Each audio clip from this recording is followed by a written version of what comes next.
Eh bien, vous êtes toujours au rendez-vous de votre chaîne RTGT, votre chaîne de proximité pour l'avenir du Tanganyika. Il est l'heure de vous informer. Bienvenue à cette grande édition du journal à la une de l'actualité. La carence en eau potable et les manques d'une structure sanitaire, voilà les difficultés auxquelles sont confrontés les habitants du village Kiwanja, une agglomération située à 20 km de la ville de Kalemi et aussi à 8 km de Tabakongo. Ce sont les propos d'un habitant de ce village qui s'est confié au micro de Yango Marcela.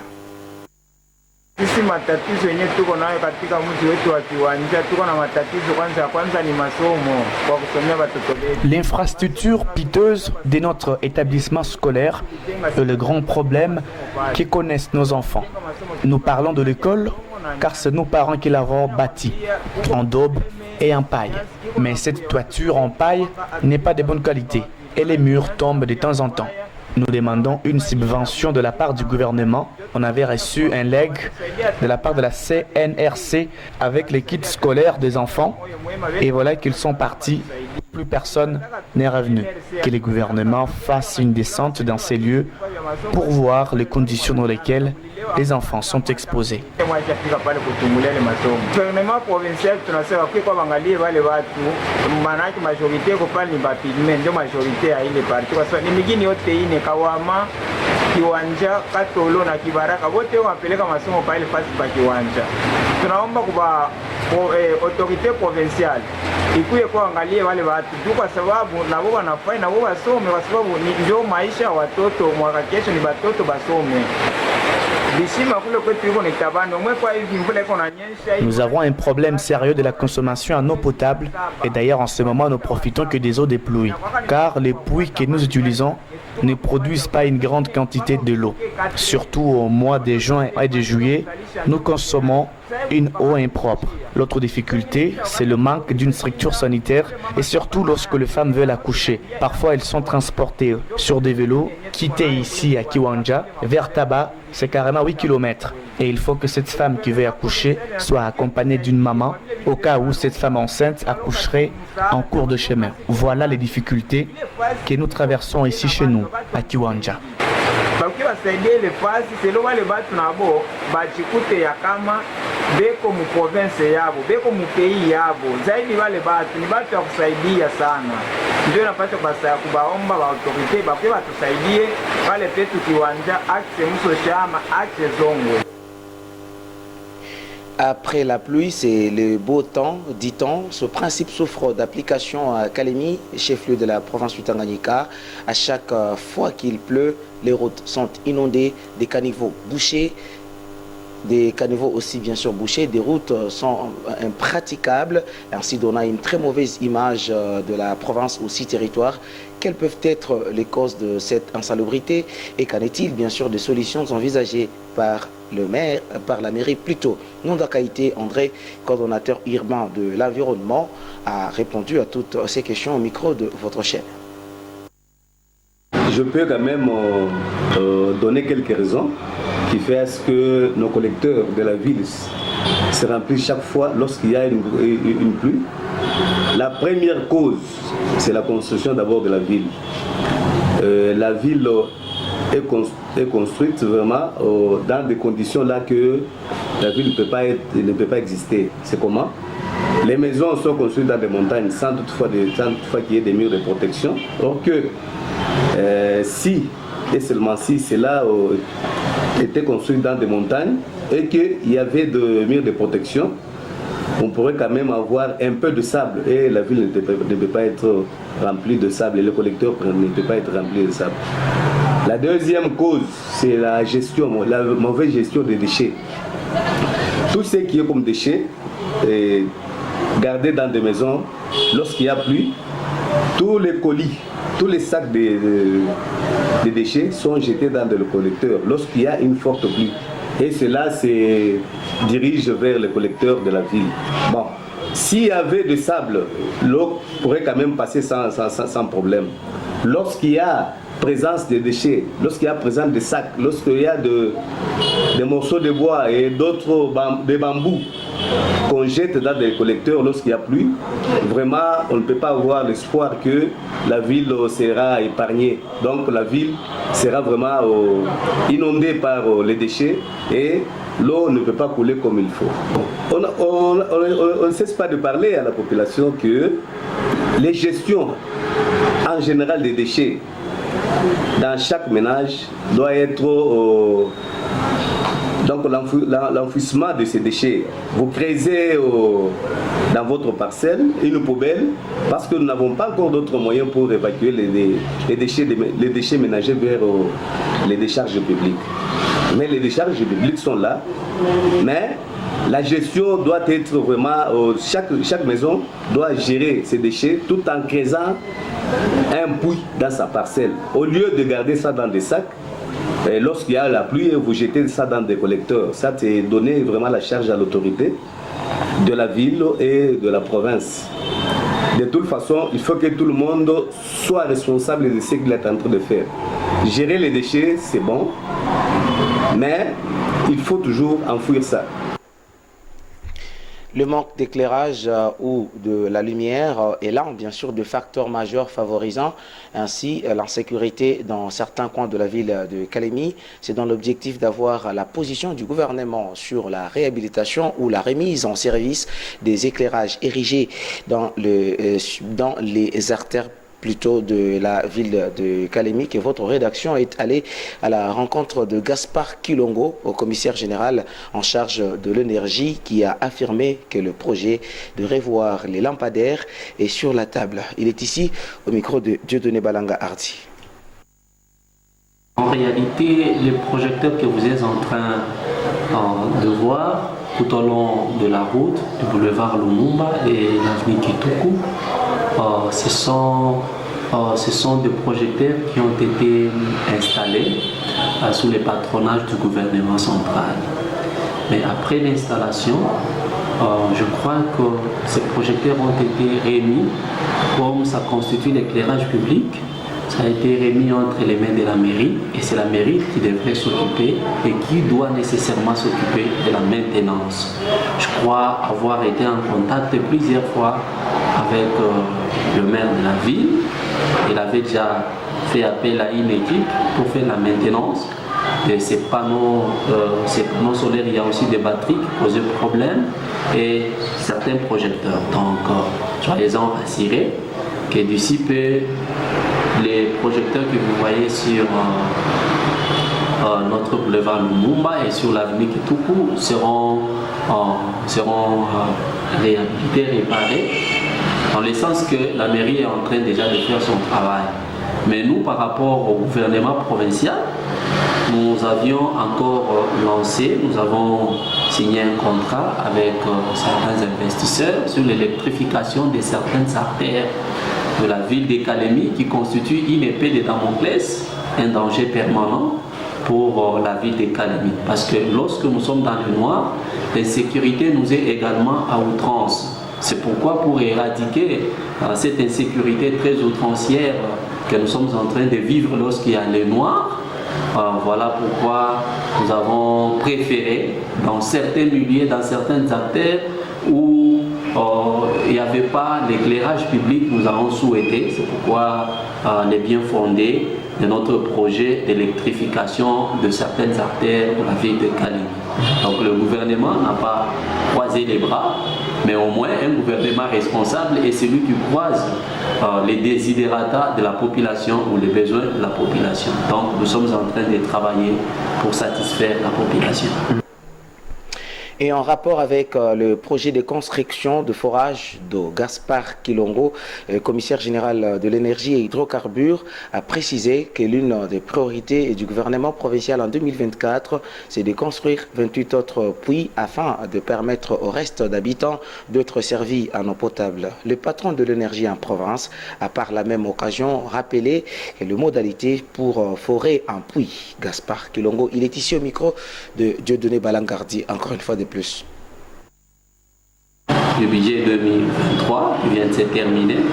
Nous étions en conférence budgétaire il n'y a pas quelques jours que nous avions encore évoqué que les cas étaient très importants, très importants pour la population de la ville de Kalemi parce qu'il y a bien sûr certaines contrées, certains quartiers qui n'ont pas reçu les projets d'adduction d'eau potable et nous avons encore reconduit presque les mêmes effectifs depuis.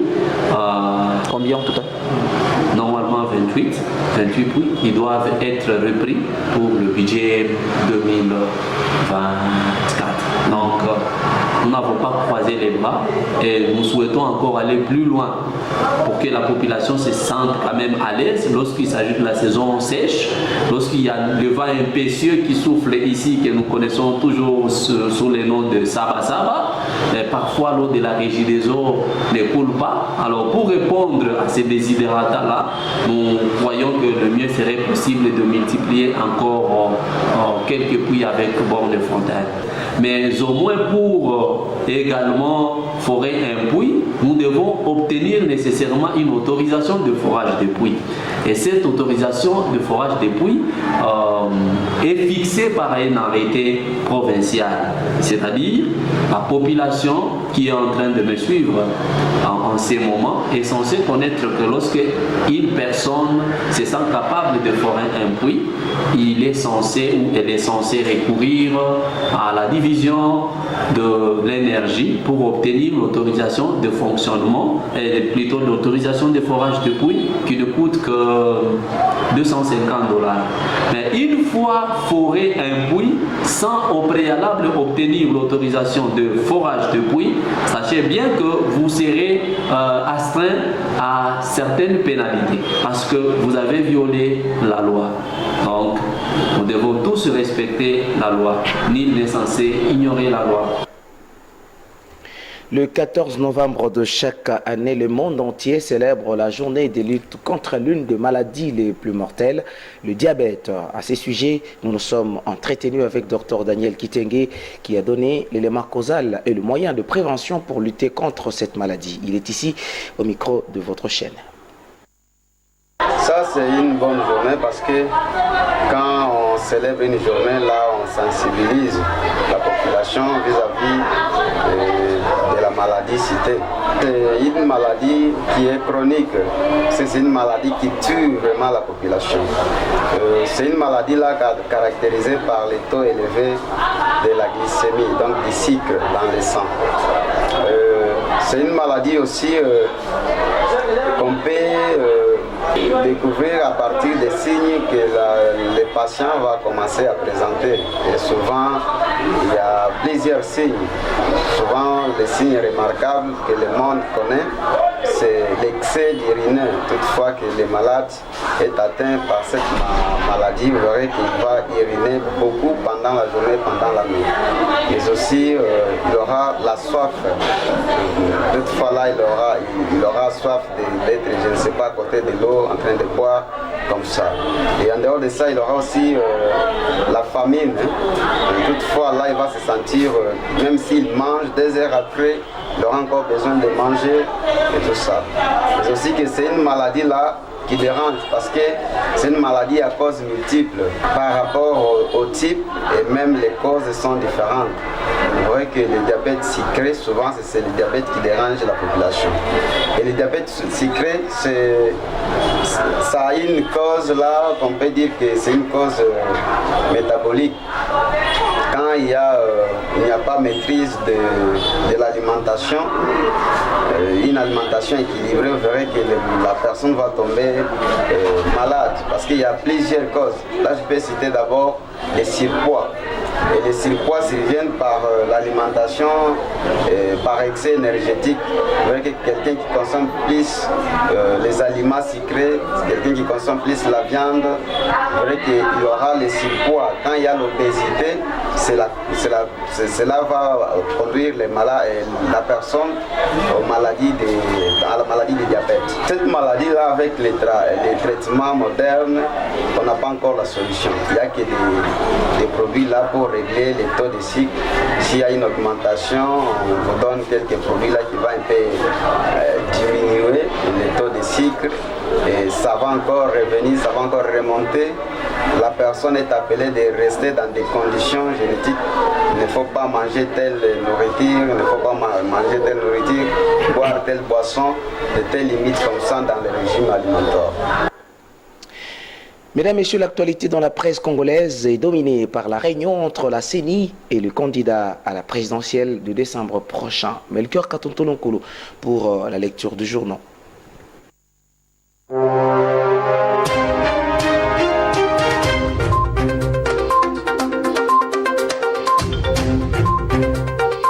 Félix Tshisekedi et Martin Fayoulou étaient assis côte à côte dans la salle où la CENI a réuni lundi à Kinshasa les candidats présidents de la République. Avec sourire, ils se sont même salués en public pour la première fois depuis 2018, donnant ainsi l'occasion aux journaux parus ce mardi 14 novembre 2023 à Kinshasa de parler une poignée de mains historiques. Mesdames et messieurs, revue de presse. La Commission électorale nationale indépendante, CENI en sigle, a tenu un cadre de concertation lundi à Kinshasa avec les candidats présidents de la République. 24 sur les 26 candidats ont pris part à cette rencontre, rapporte la tempête des tropiques. À cette occasion, le président de la CENI a expliqué aux participants le processus électoral.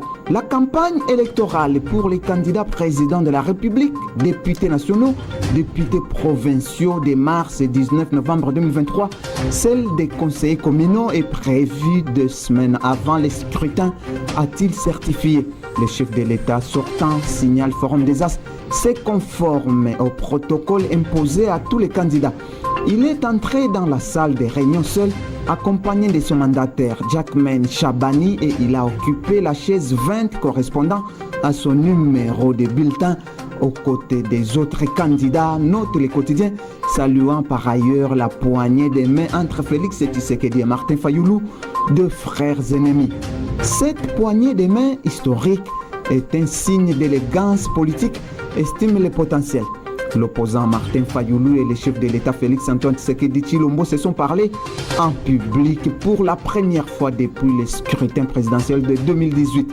Une poignée de mains assortie de sourires entre les deux anciens compagnons d'armes dans les rangs de l'opposition contre Joseph Kabila, note le quotidien.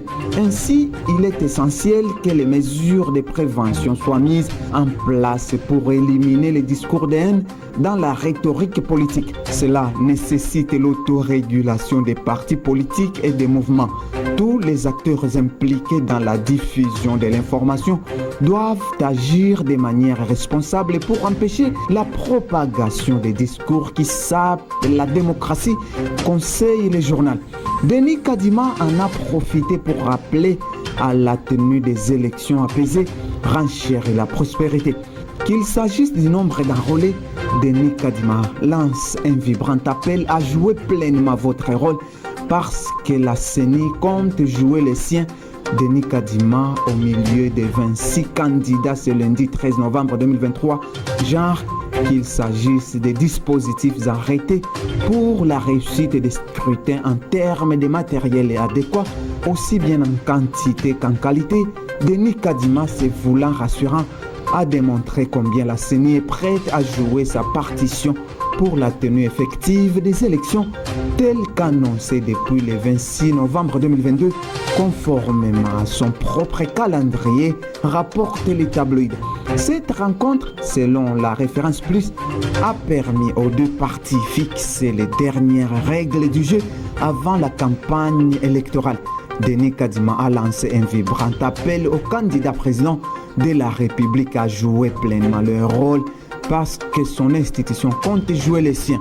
Elle est disposée à construire avec eux une relation de collaboration basée sur le respect mutuel pour la tenue des élections crédibles, transparentes, inclusives et apaisées, indique le journal.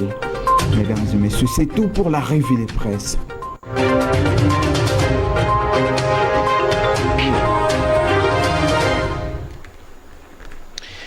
Si le chemin est bon, ne nous demandons pas où il amène. Il n'est dur que ce qui est réciproque. Le reste n'est qu'illusion. Mesdames, Messieurs, vous comprenez, ce journal est terminé. Merci beaucoup de nous avoir suivis et surtout restez pour la suite de nos programmes. Je vous retrouve pour un nouveau journal. À très bientôt. Merci.